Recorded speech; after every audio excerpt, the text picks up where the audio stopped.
La Caracas versione Seneto è brutta, incolore e quasi indisponente per il gioco non brillante e poco incisivo. La variante casalinga ancora una volta ha mostrato un atteggiamento già noto al pubblico di fede biancazzurra, poche idee, qualità inesistente e con gli avversari sempre a padroneggiare a centrocampo. Con tali situazioni è stato facile per la Parma violare il campo argentino e portarsi i 3 punti sperati.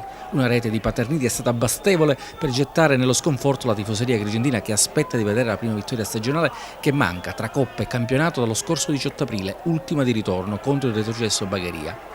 E mentre sono in molti a chiedersi come mai questa involuzione, o meglio questa differenziazione tra partite esterne e gare interne, la squadra inesorabilmente scivola in classifica. Senza i 2 punti di Cammarata, il ruolino di marcia è da retrocessione, ma c'è di più, la Caracas non segna da 3 partite. Quella contro i palermitani doveva essere per i biancazzurri una sorta di esame per lanciare la sfida alle battistrada. Si ripartiva dai 2 punti avuti d'ufficio dalla Lega, dalla forza del gruppo, coeso nonostante il caso Bellavia della scorsa settimana, ma sebbene il ritrovato clima di serenità all'interno e col centinaio di spettatori in più rispetto alla gara d'esordio contro l'Ollandina, la Caracas non ha saputo mettere alle corde una Parmonbal essenziale con una difesa molto attenta, l'unica del girone a non avere subito reti da 360 minuti.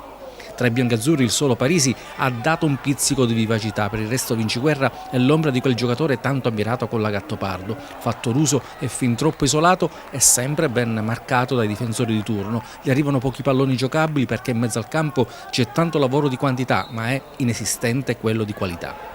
Pizzitola si danna l'anima, ma non ha il passo del centrocampista rifinitore. Castellini fa movimento, ma porta poco alla manovra. Gli esterni non hanno varchi e non puntano mai l'uomo. In questo modo la difesa regge l'urto, ma non si può pretendere molto al reparto. Se poi a tutto questo assommiamo evidenti limiti tecnici, nonostante lo sbraitare dalla panchina della Bianca, il quadro diventa davvero preoccupante. Per puntare a qualcosa di importante occorre rivedere tutto l'impianto, perché di questo passo altro che playoff.